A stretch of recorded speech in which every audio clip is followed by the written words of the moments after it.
again. So today, slightly weirdly, completely off topic, because, you know, I'm going to be talking a little bit about a card game that I picked up maybe 2 years ago now. Yeah, about 2023. One Piece. I could have gone through 4 billion deck decks at the time I've been out and not been here. But yeah, things have happened, as I explained in the previous video. In the grand scheme of things, I am super hyped for this guy.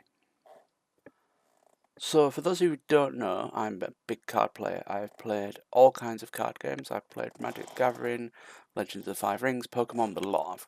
I've stuck my toe in so many different games. But over the last 5 years, Corey and I, who's my son, have been playing a lot of Bandai games.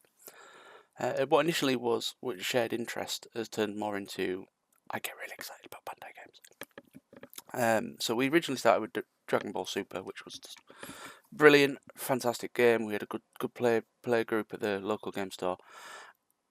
Pandemic happened, the playgroup died off. It was in that point unavoidable.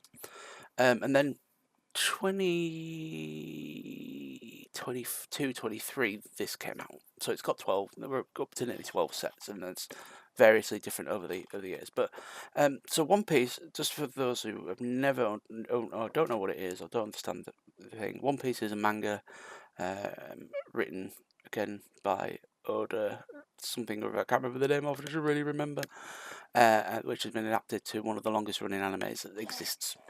It's one of the longest running mangas that exists as well, and it focuses around a group of wannabe pirates that go on a grand adventure for various different things. They get stronger and stronger, taking on stronger and stronger enemies until they eventually find the One Piece. Well, we assume they're going to find the One Piece. This is not a lore video, I'm not going to go into it. However, off the back of that recently, and Bandai's success with the Dragon Ball game, they brought out a One Piece game. And again, my son went ballistic. We're like, we've got to play this, And I'm like, I really couldn't give a crap. Dad, we're going to play this. All right, let's go and have a go. Let's get some. Oh my god, it's addictive. It's a really good game. Really simple. One at the moment, one game format where you either win or you lose. It's very simple. Unless you're in a major tournament, at which point you have the top 4 have best of 3 game.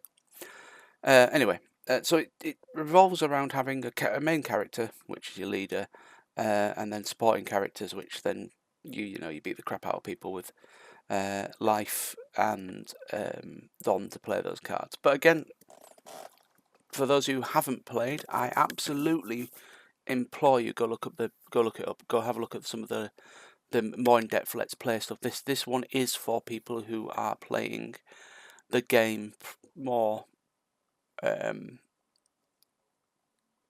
The word, not competitively, but they're playing them more like locally and understand the rules and things like that. I'm not going to go in depth into rules here, so if you want to, I would advise that I might even try and find a good video and pop it in the section below, either in comments or in the more about section. I'll see. In fact, I will do that just to be nice. So anyway, jumping the gun a little bit. So OP12 scheduled for August. It's already out in Japan. I think they've been playing, or it should be out in Japan.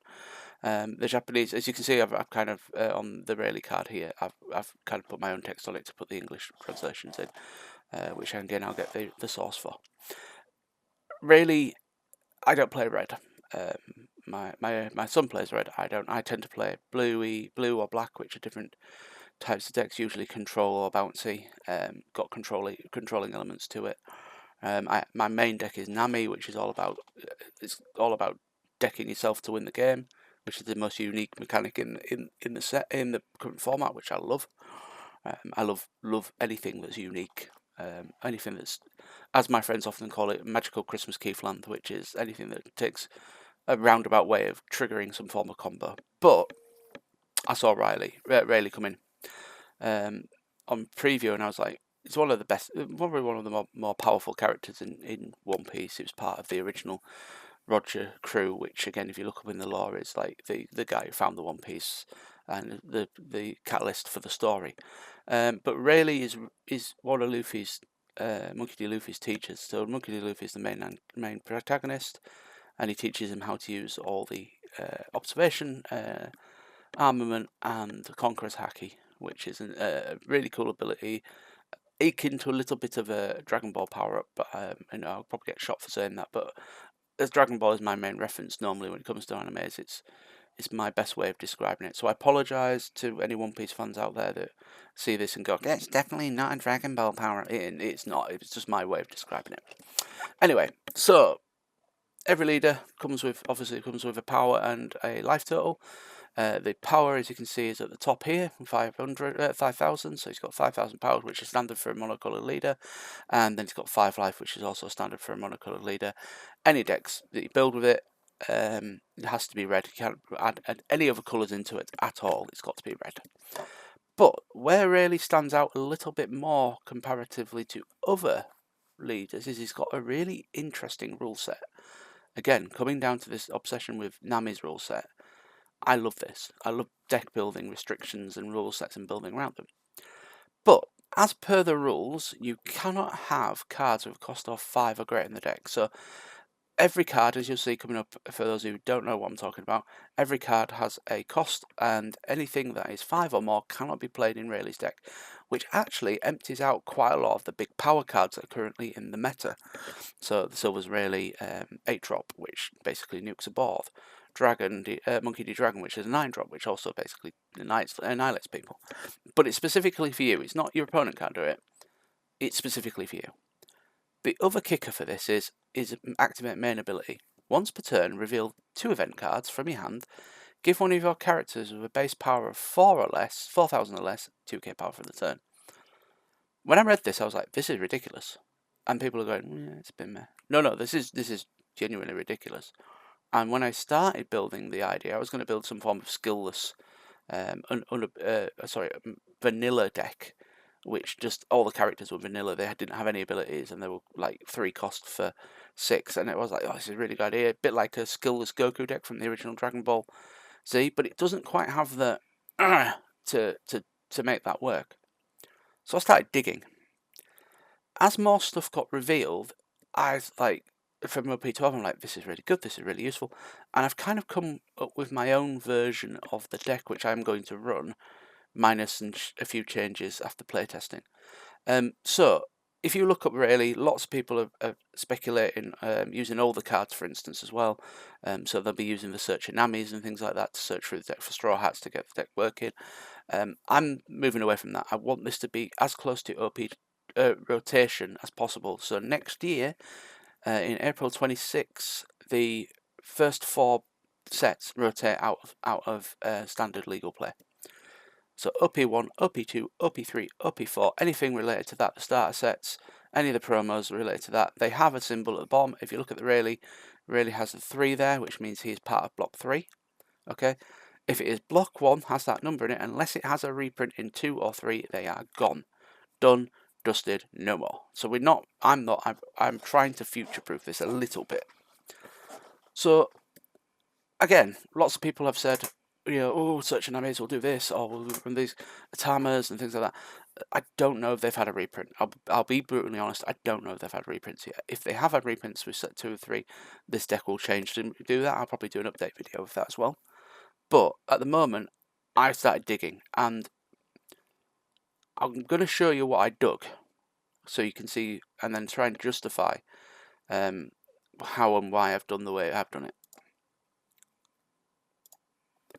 So, this is the idea of the deck. Okay, this is the kind of thing that goes, oh, me, Keith, Poke, what do these things do? The brilliant thing about this deck is it requires events, and in this set OP12 there are going to be 4 new events that they are really specific in a lot of ways, but they are really good in my opinion. 3 of the events are straight up 2k counters, which are if you've been attacked by somebody, you can discard it and give your character or leader 2k extra power for the end of the turn. Or end of the battle, depending. But they also have a secondary ability, and I'll go through the Hakis in more detail in the next bit. But when I was building it, so many people were playing all these searches, all these things like this, and they're going, oh, we got, and I'm looking at it going, it seems really slow. Well, not slow. It seems really weak. It just seems like to be really fast aggro, but doesn't have the legs. So I took a philosophy from Magic the Gathering, which I believe is in One Piece, which is I'm going slightly more mid-range with some funky little combo pieces to make it work. So all you can see in front of you at the moment, the main bits of this, so I'm going to again go into more detail, is that I've tried to maximize cost versus power. So it is a bit niche. It's a bit tetchy. This particular build that I'm running, you kind of need it to go right. It kind of requires a little bit of a good hand, but not necessarily, because with the tempo and the way you draw, it should basically iron itself out. And the idea of this is if everything goes pretty strong, and 9 times out of 10 does, most of the characters on the table on turn 3 will be swinging for 8k minimum. So, brief overview, and I'll explain and then go into more detail about each card.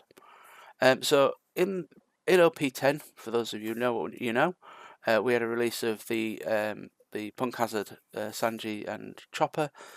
So I've included the Sanji in here because it's a really efficient 3-drop for 3. It is 6k in your turn, and if it gets KO'd, so if somebody blows it up, you get a replacement. It repays itself. It's absolutely no-brainer for this deck.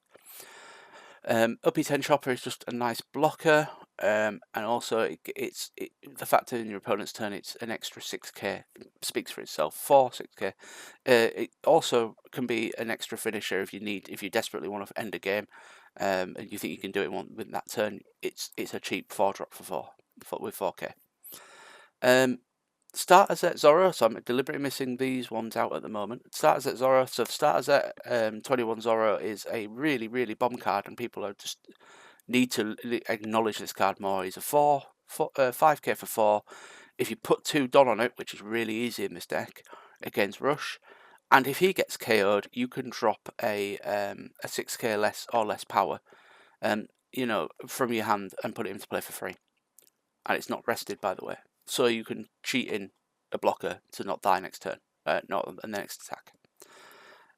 Promo Luffy is just an efficient 3-drop. Again, 2 Don, it gets 2k extra power.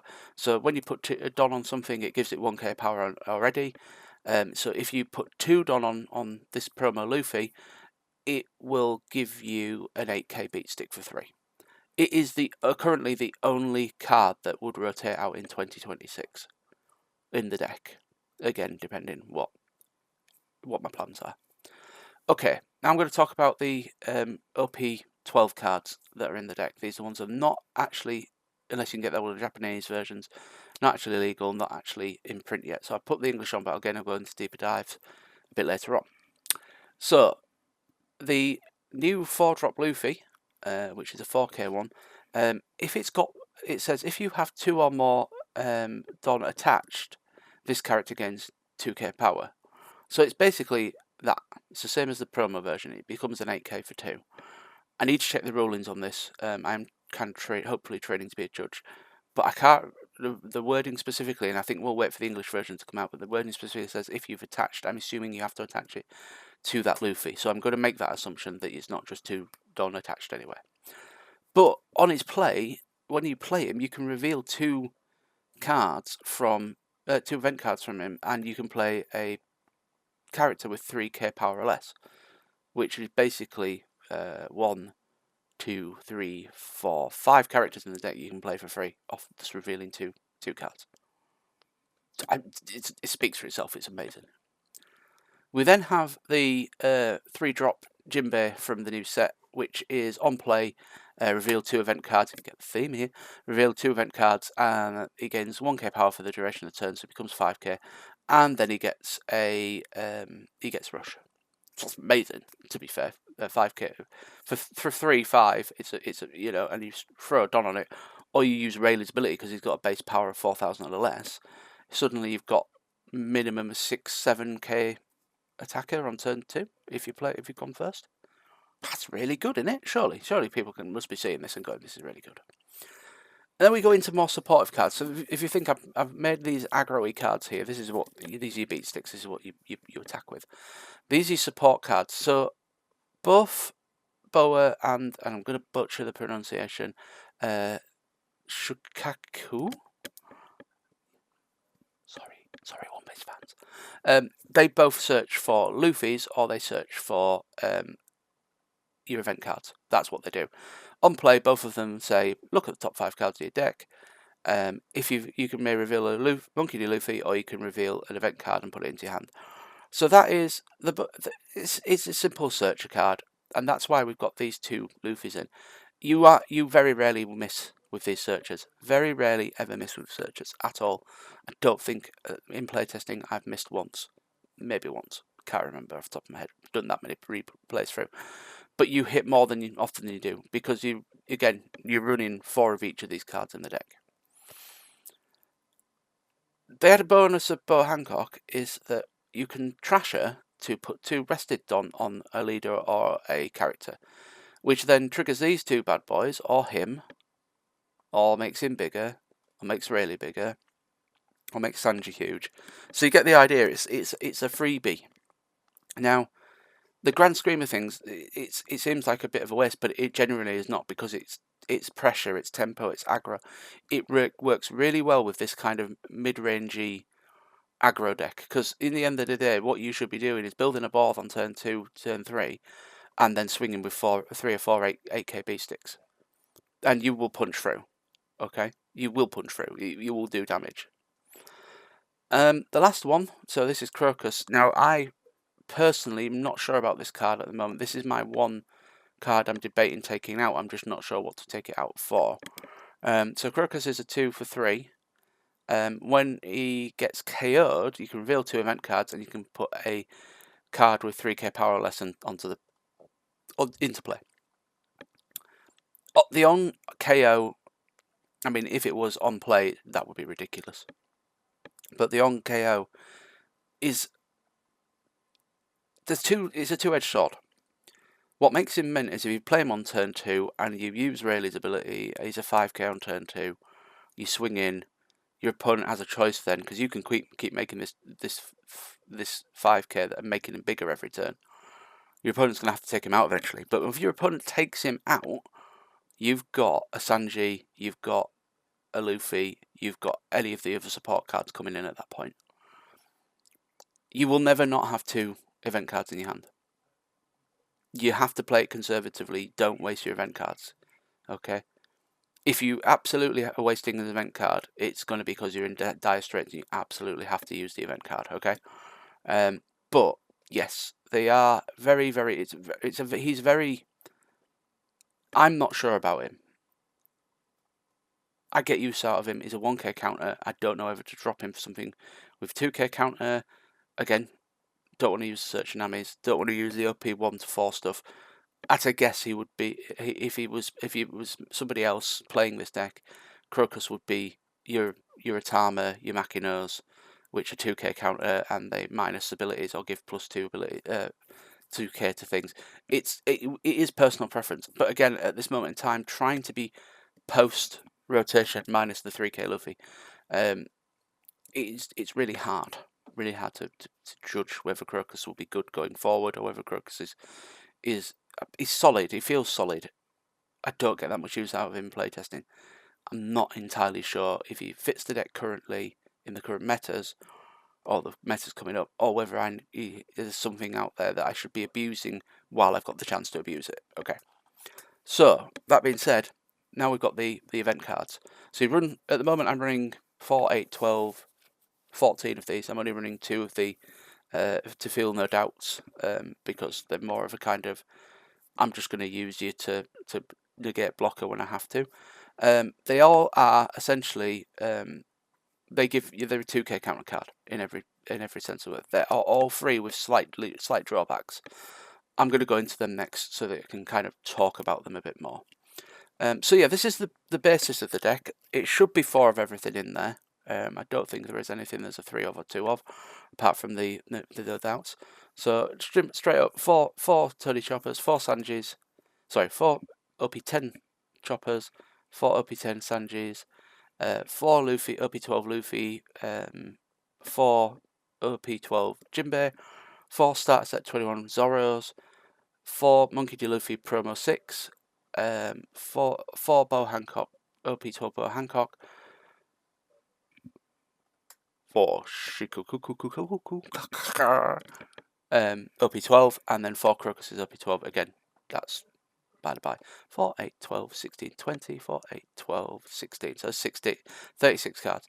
So 4, 8, 12 Haki, so that takes it up to 48, and then the 2 Feel No Doubts.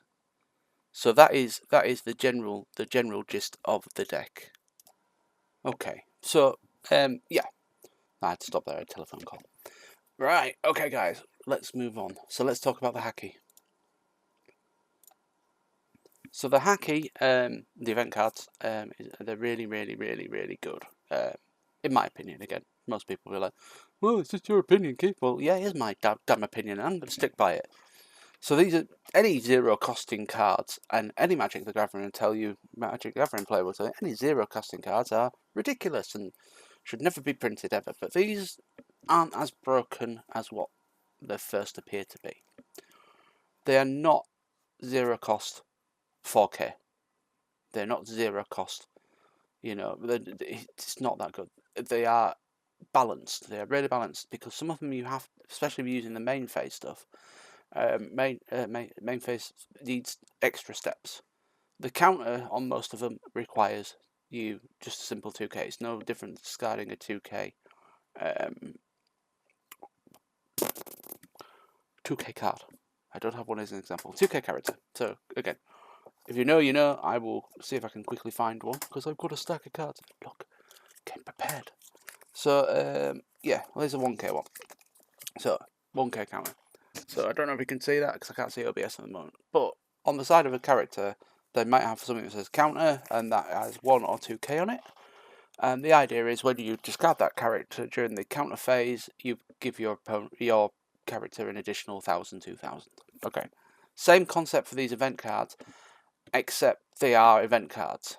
That's the difference. You get event cards with that say counter, give extra power, do something else, bounce a character. These are just straight up the equivalent of 2k counter. So you've got 1, 2, 3,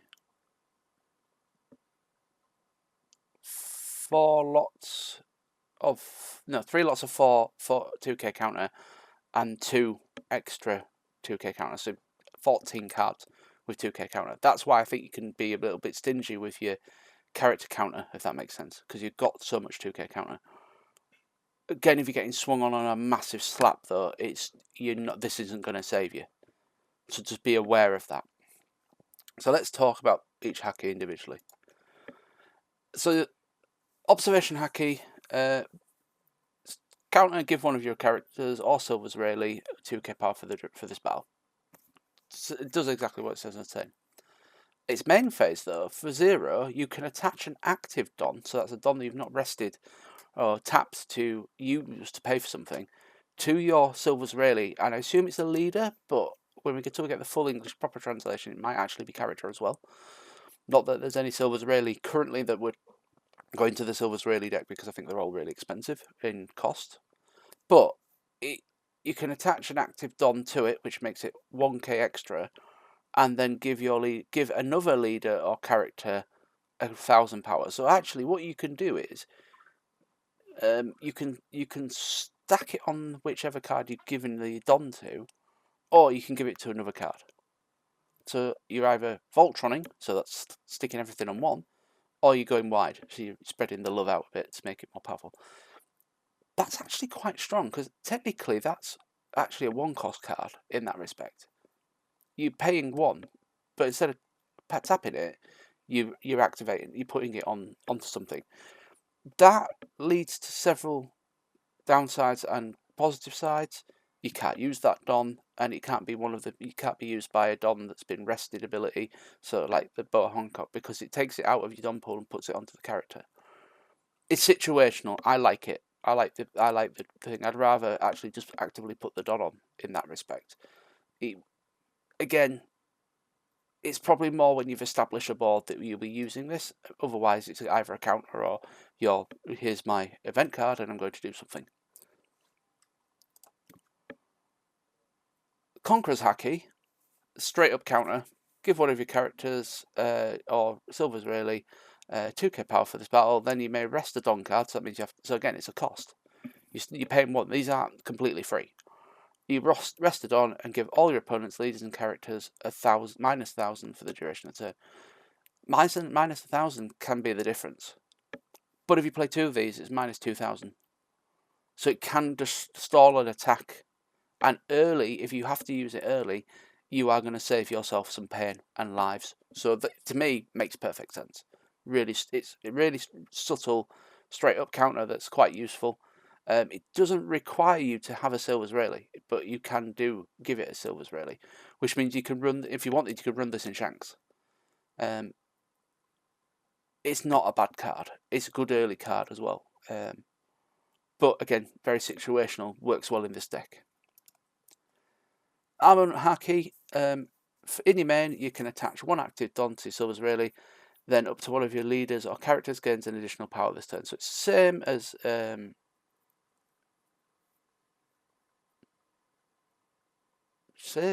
Observation Haki. I think that's a mistake. I'll have to go and have a look at that. Let me actually have the deck. I have the deck. Look. No. Oh, where's my deck gone? Oh no. Give me a second. Give me 1 second. I'm going to pause the video and find the deck. I'll find the exact card, because that's actually really confusing, because I'm not sure that's actually true. And thank you, Reddit, for so this is one thing I did when I was building the deck. I did this. I knew there was a search card that I missed, and now I remember what it is.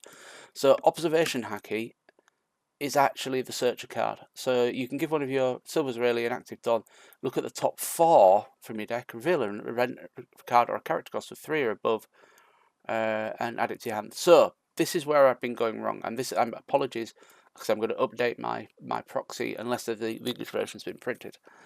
The Observation Haki, and I knew this when I was talking to my son about this, it's definitely not right. And I did realise now, by reading the cards twice, this was a search card. Right, so good to go again. This allows you, in your main phase, to add a Don to Rayleigh, and then look for the top 4 of your deck to find an event card, or a character card, that's really important.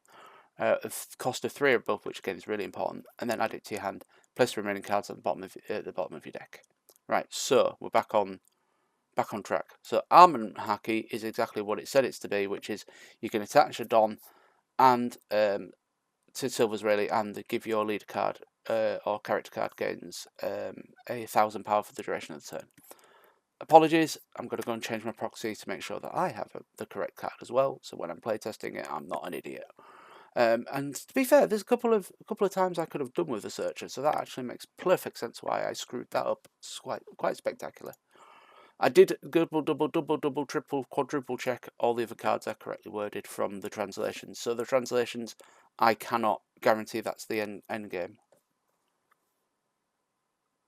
Oh, excellent. Right, sorry, that was in relation to the telephone call I've just had.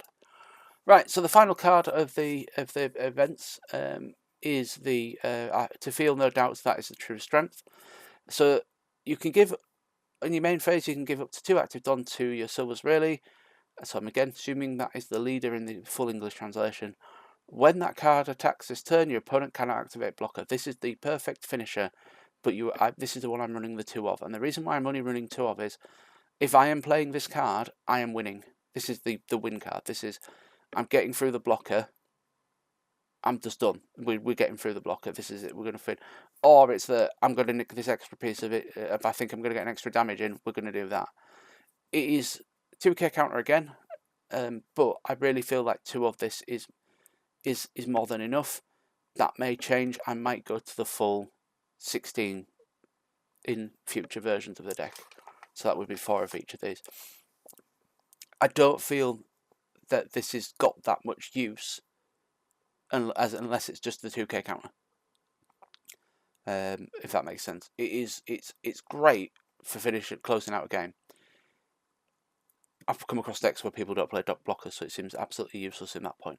If it said give up to 2 rested Don, it would be unbelievably broken. In my opinion, it would be. You would see it running every red deck without fail, because every Slivers Rayleigh deck. Because anything with, again, speculation included. Is it the leader? Is it both character leader? I, as a default, assume it's just the leader due to the translation. Okay, I'm going to talk about the beat sticks now. So the Haki, you can see, it forms a thing of, you've got a lot of counter situational abilities in there. The reason why we run these isn't purely for the counter, isn't purely for the abilities. It's so that we can reveal 2 event cards and get these beat sticks to do the things that they need to do. Right. First things first, 4-drop Luffy.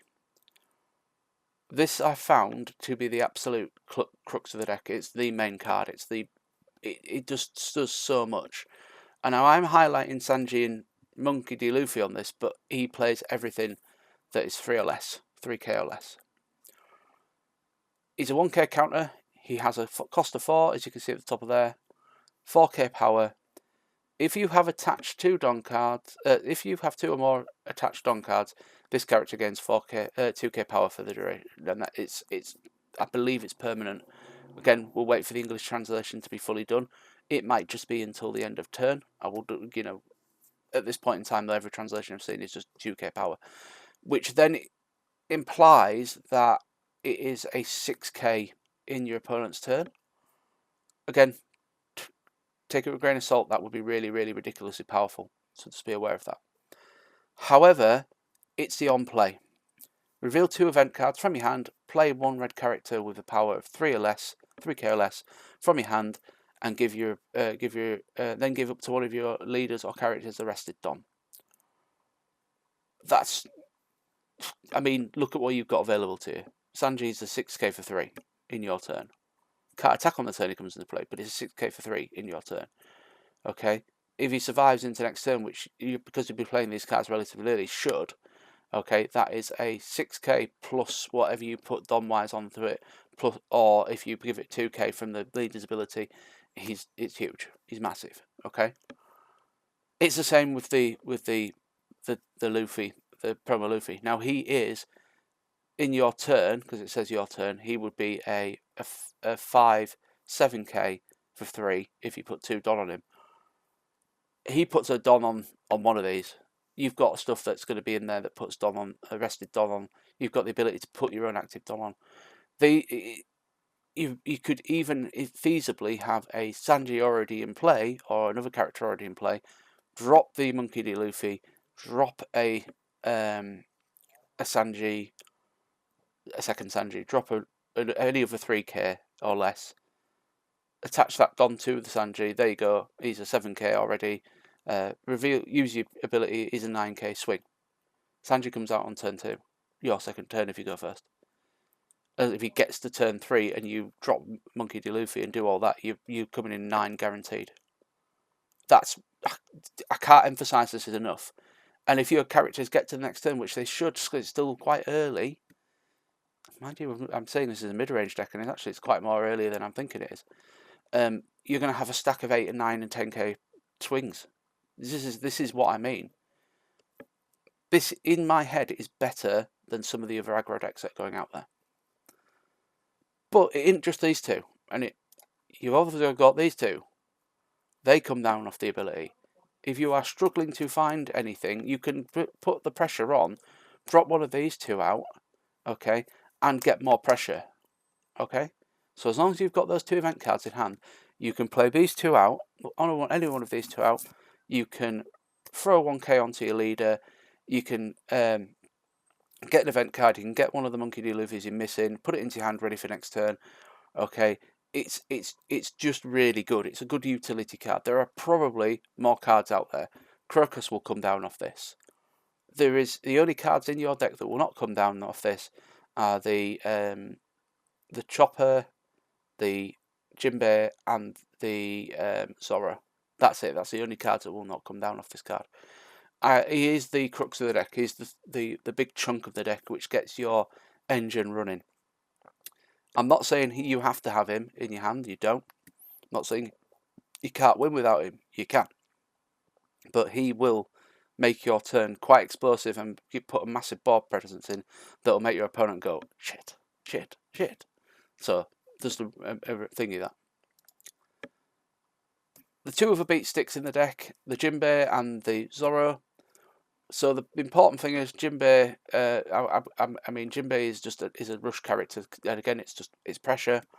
It doesn't require you to put active Don on him to do it. You just need to again show those 2 event cards. He gains rush. It's 1k, bang. It's 5k on turn 2. If you want a bit more, and if I'm honest, if I open up with Jinbe and my leader, and I'm going first, on turn 3 I'm swinging him for 7. I'm going to use Riley's ability to make him big. It's as simple as. Again, the important thing about Riley is it is 4k base power. 4k or less base power. The only card in the deck he cannot target is Zoro, which is the bit weird why I'm running, but I will explain. Zoro is pressure. Again, big pressure. With certain cards in the deck, he is going to swing in. He's going to always have rush, because you're going to play him on turn 3 or turn 2 if you're going second. You probably have played, and if you've gone second and you've got Boa, she's going to play him. You're going to sack Boa and you're going to make him into a 7k. You'll swing in, you'll rush in for 7, and your opponent's going to go, shit, I'm going to have to deal with this. So they will more than likely try and take him out next turn, which is mint because on KO you get to play a 4-drop. And that can be Chopper for blocking if you're feeling a bit defensive, or if you want to really combo out, you can drop in a Luffy, or you can actually drop in the Jinbe, but I wouldn't drop the Jinbe, and you need that on play in your turn to get the rush and things like that. Again, you could just do that. It's entirely your preference. But that in my head, I wouldn't do that. I would play Jinbe as a pressure card and get the rush out of him, force more damage through if I can.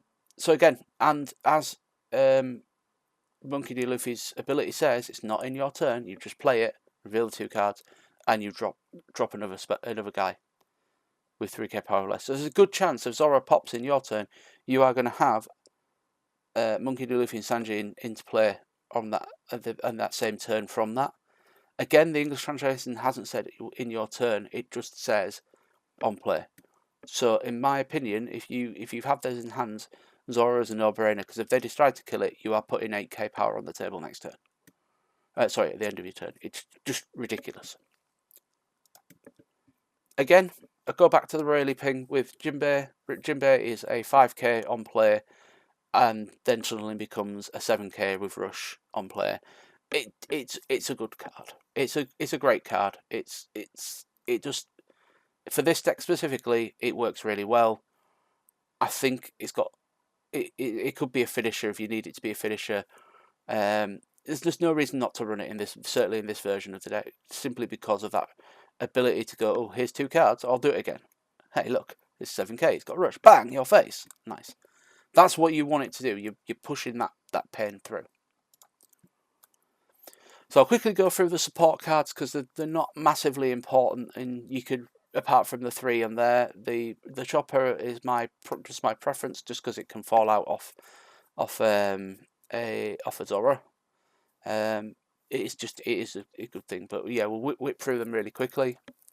So again, Chopper, just a good blocker, comes out off Zoro, straight up 6k blocker, which means it's hard to kill. It's also your 2k counter, So if you're wanting to continue the aggro train and you're not bothered about blocking, then you've got an extra 2k counter. It just seems like a really good include. It seems like an auto include. It also can get pumped up by Rayleigh's ability because it's 4 base 4k power, which means in your turn you can make it 6k and then throw stuff on it and swing in. It's another attack. If you really want to go in for game, it's another attack that you can get in cheating for free at certain points. Boa Hancock, probably the most active card in the deck. I love it to bits. Out of all the cards that are coming from OP12 for this specific archetype, it's 2k. Look at top 5 cards, reveal up to one event or a Luffy, put it into your hand, put the rest on the deck. However, you can trash it, put 2 rested leader on your character or your leader. It accelerates the deck. It's not ramp. It just accelerates the pressure you're putting on your opponent. Shakuyaku.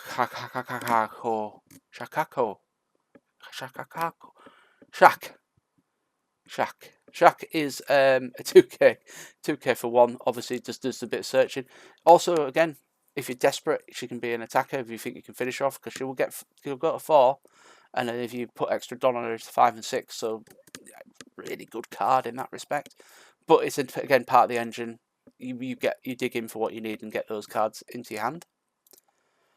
And last but not least, Crocus. So Crocus is again, I am not sure about this card. Part of me loves it, part of me doesn't. It can be a 5k beat stick. It can be a 6-7k beat stick again. If your opponent kills it, it lets you get most of the other cards we've talked about out. Time will tell with it. I'm genuinely not 100% sure about this card. And I have to be brutally honest with you about that. I am not 100% sure about this card. I'm going to continue to run it until something jumps out at me that is better. But nothing has jumped out at me in the spoilers yet that is better in my head. Just because of the way the deck works. It's another aggro card. It replaces itself. It makes sense to do it that way. But the other big positive is it says one red character with cost of 3,000 or less. It's character. It's not go get another Luffy or go get something else. It's any character with 3 or less. There's a lot of that in the deck. Okay, so I tried to mock up this, and I'm going to drop out a PowerPoint now. Yes, I was using PowerPoint. I tried to mock up kind of how the turns would go. So I've gone for a kind of almost an ideal hand here. So if there's advantages to going first and second. I'm going to play this as if I'm going second to show you the Boa way of doing things. So what we would do, you get your Don, and then you would tap your Don, and then you drop your Boa in. You look at the top 5 cards, and with this particular hand, you would search for another event card. So now we've got 2 event cards in hand on turn 1. On your turn 1, should I say. On your turn 2, you're going to do 2 more Don. Ooh, not 5 more Don. That's too many Dons. And then you're going to play your Monkey.D.Luffy, revealing those 2 cards, and either drop in Aggro Luffy or Sanji. You can pick. You could do this. But at this point, you'll have drawn a card and things like that. So let's say we've gone for Sanji, and we'll ignore that. Okay. On the next turn, however, we're now up to 6 Don, and we've got lots to do. So the first thing I would do probably would be tap 3 and play that one in there. Bear in mind we don't know what we're drawing, okay? We then sacrifice Boa to put the 2 rested Don onto this Luffy. So he's now a 8k, alright? You've got one, I'm going to put that out of the way, you've got 3 open Don at this point. So you could go attack for 8, swing in, that's your 8k. Let's say they don't block it. Now we're on pressure. So you've got a choice. He's 6k at the moment. You can reveal that and put 2k on him and swing in for 9, or just swing in, or just reveal the 2 and he's 8 and then swing in for 8. So you've got another 8k. Awesome. We've got 0k counters here. So we'll throw 3 on on him, which makes him 8k, and swinging for 8. So on your turn 3, you have, in theory, attacked 3 times with 3 8k guys. That's actually quite good. It's a lot of pressure. Okay? Let's say a couple of these get blown up. So I'm going to put them over there. Right? Let's say they didn't quite have enough to kill the Luffy. But they managed to take out the Sanji. Okay, and we're up to how many now? 1, 2, 3, 4, 5. You have to bear in mind you'll be taking damage and stuff. This is just the ideal idea. Now, if we do the, I'm an IT guy. Let's do Control C, Control V, Control C, Control V. Right. So now we're up to 1, 2, 3, 4. They're on 8k. So on turn 4, with 8k, we've got these guys out there. You've still got 2 event cards in hand. You've probably still got a life or 2 left. Womp, womp. Swinging. In fact, actually, why not? Why not go in for 9k? And then go womp, womp. In fact, we don't even, that will go up to 8k. Reveal that, goes up to 10k. 10k, womp, womp, womp. Swinging for another 8k. This is what I mean. This is why I think the deck is so good. I think, and I know it's my personal build, and I'm going to harp on it a bit, but this is what I think is it's the pressure. These characters will die, they will get killed, and you will draw into more stuff. You will be able to maintain that pressure. Okay, I will quite happily, if people want me to do it, I will quite happily put out a couple of playtest videos using the proxy version of the deck, and I will grab my son and we'll have a few games and we'll play against a few of the things. The only decks at the moment I think this is going to struggle against is if you let Shanks get ahead, it will win. If you get a Teach deck, the on-play effects are going to get you screwed because of Teach. A Teach, I don't know. We don't have a Teach player in our local LGS. I don't know how the deck fully works. I've got it built, but I don't play it, and I should really learn it. But if Teach doesn't do its ability early, which if you're building this version of the deck, it needs to do it early, otherwise it's going to have a board state it's not going to be able to deal with very quickly. It's going to be quite difficult. But majority of the decks that this is going to be, if you get you only need a reasonably good start to win. I played a game last night with my son. I just needed one more card. It wasn't an event card. I just needed something that I could have played off the Zoro. It's those little near misses that cost the deck its thing. That's why, again, Crocus wouldn't have been ideal. Something other than Crocus might have won me the game, but it's finding that card to be able to win, if that makes sense. It's not that it's inconsistent. It's not. It's relatively consistent in the way that it works. It really is. So yeah, I can't give you the best version of this deck because we don't know what's coming in OP12 just yet. We don't know everything that's in OP12. This is still relatively spoilery season, so there's still stuff to come. But there are versions of this. People have speculated on this with using all the cards. Remember, this version is to bypass that need to rotate. And again, I emphasise that in rotation. In fact, I'll show you here. This is the only card in the current rotation that will go out. So at the end of OP, because of that one, if it gets a reprint, if it doesn't, then you need to find another 3k, which is my next job, is to future-proof it further. But once Block 1 rotates, a lot of the problems this one will suffer with, apart from Teach and Shanks, a lot of this will rotate out to a point where it's actually a more viable deck. And I'm sure imagine there'll be more support and even better cards for this soon. Post OP rotation 2, which will be in 27 or 28, they haven't revealed it yet. I don't know, but this, as we currently stand, this is my ideal version of the deck, minus the Crocuses, because I'm genuinely struggling to find something in that slot. And again, people go, third Tsunamis, Otamas, Makinos. I know, but they're going to rotate out next year. Again, do I take advantage of that now, or do I just try and keep it future-proof? I think the grand scheme of things, searching armies on this version is no good. But again, let's just check how many straw hats we've got. For a, or maybe not, 12, 16, searching armies would be really good for the deck. So yeah, Crocus out, searching armies in. But again, Atama's and Atama and Makino are a good shout as well for their ability to minus and things like that. Yeah, so yeah, that is the grand scheme of things. I hope you find this intuitive. I hope you find that this is an alright deck. It is just my take on it. It really is just my take on it. I've proxied it up. I need to go change the proxy because of that obvious error that I've got with the observation Haki.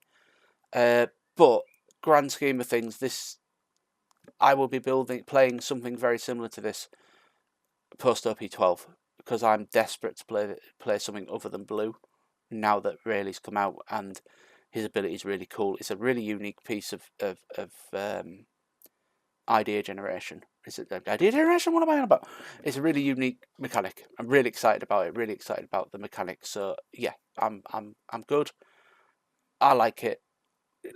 Put your thoughts down. If people want to tell me what they think, if you think it's crap, if you think I'm an idiot, fine. I'll take it on the chin. I mean, I'm going to stick with it. If you've got some suggestions that our post rotation might work, I'm good with that as well. If you like the deck, obviously give the video a thumbs up if you like what it's got on there. But again, it is just a prototype. I just in my local meta where I'm playing, I've got a funny feeling that it's going to take a lot of games. Then it's going to take more games than it's going to lose. So yeah, I'm really happy with it. Thank you for watching, guys, and hopefully this won't be the last video for a long time. So hopefully will be more videos of a similar vein coming forward in this year.